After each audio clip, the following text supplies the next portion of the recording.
This is a new leak called 10.0 World of Warcraft Tuscan Tide. This one's made specifically for Taliesin. Taliesin, a specific Taliesin leak. Expansion announcement to be made simultaneously with 9.2 release date in mid to late February. So there we go, 9.2 release date confirmed, mid to late February. 22nd of February, it's there, it's confirmed by this leak. Tuscan Tide story and features. 20 years have passed since the champions of Azeroth jumped into the Shadowlands. We return to find a world destroyed by a dogmatic Territorial who seeks to rid corruption from Azeroth and those who do not follow the light. So we're going with that. We're going with it in regards to the light being evil in this next expansion. Gen Greymane was executed by High Exarch Yrel, who apparently has come through the portal out of the blue, due to his unwavering loyalty to Anduin. Northrend has become a refuge for both the Horde and the Alliance, who have made a pact to defend the newly formed Tuscan Empire, in exchange to having guard at the Shadowland Gate to ensure our return. Okay, so we've got the Tuscan Empire in Northrend, and the Horde and the Alliance are currently defending them. Okay, so level cap is 70, so level cap is continuing to grow. New neutral race, Tuscan, so we've got the Tuscans. Northrend graphically updated. Northrend has been graphically updated. The new capital, Tuskarian Peaks.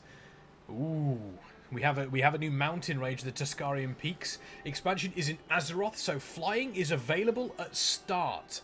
You can fly straight away in this expansion. You can fly straight away, you don't even need to explore the world. Just fly and ignore everything that's going on. You can fly to your objectives. Boat housing.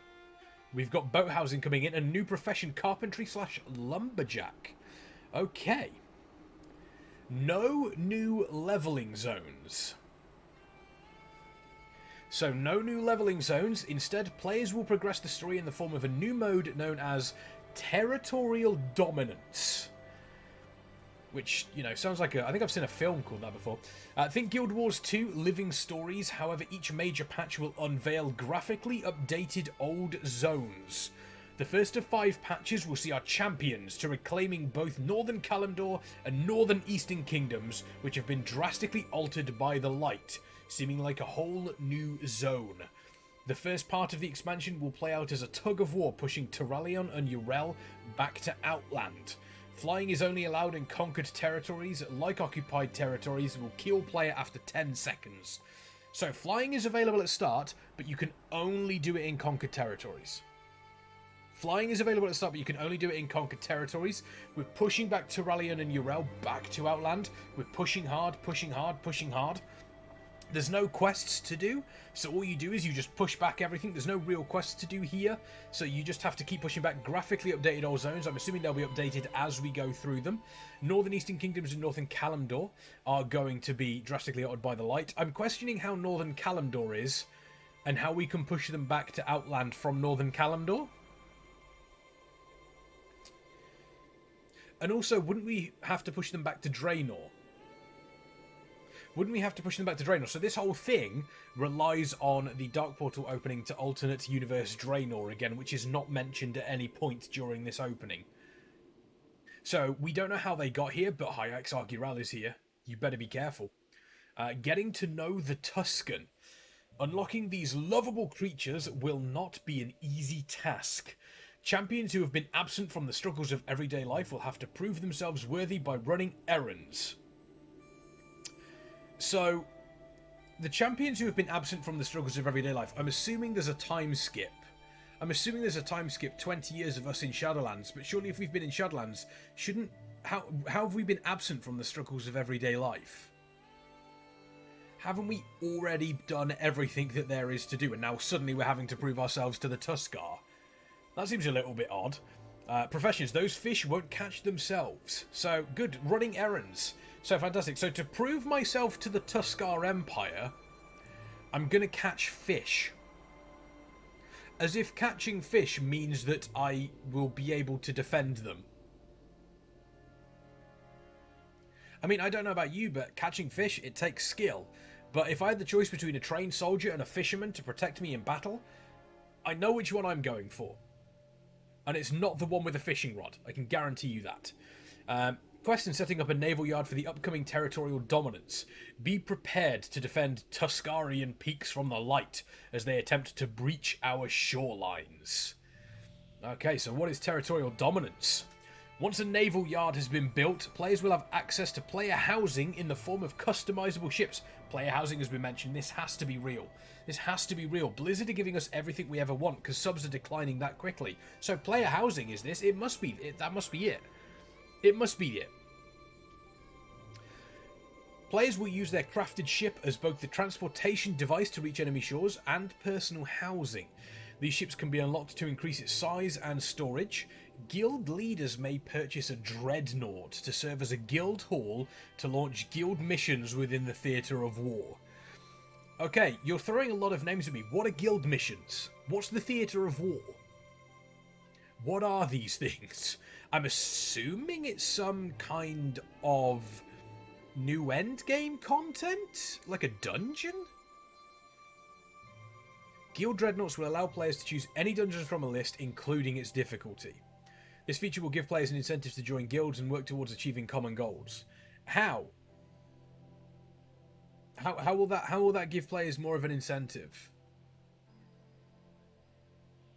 How will that give players more of an incentive to join the guilds?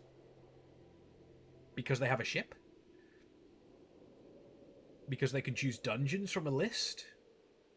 And take the ship there? What about landlocked dungeons? Just because I've got a ship doesn't necessarily mean that I'm going to be able to get to Scarlet Monastery. I don't quite understand it. Although Scarlet Monastery does obviously have the sea above it, so maybe.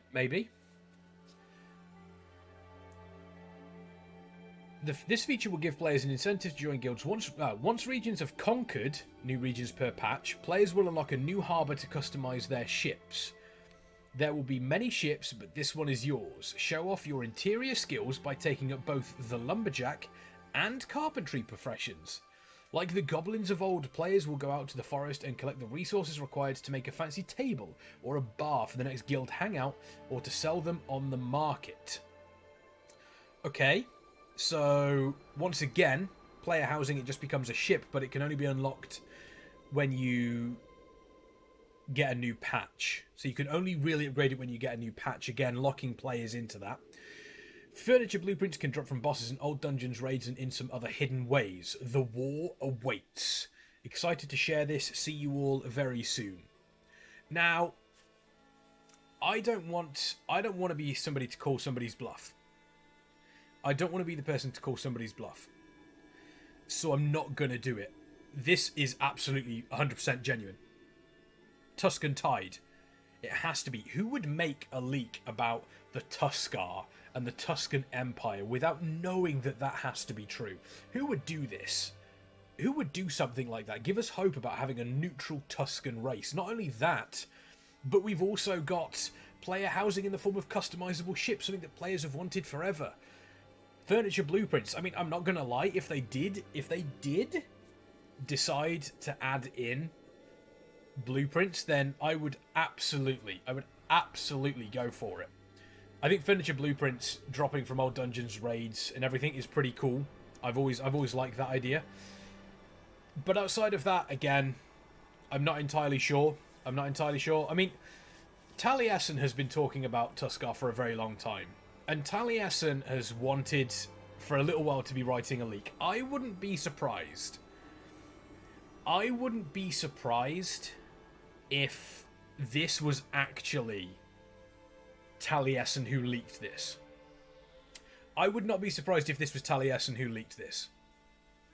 Because looking at the way that everything is set up, yeah, I wouldn't be surprised if this was Taliesin themselves who's wrote this.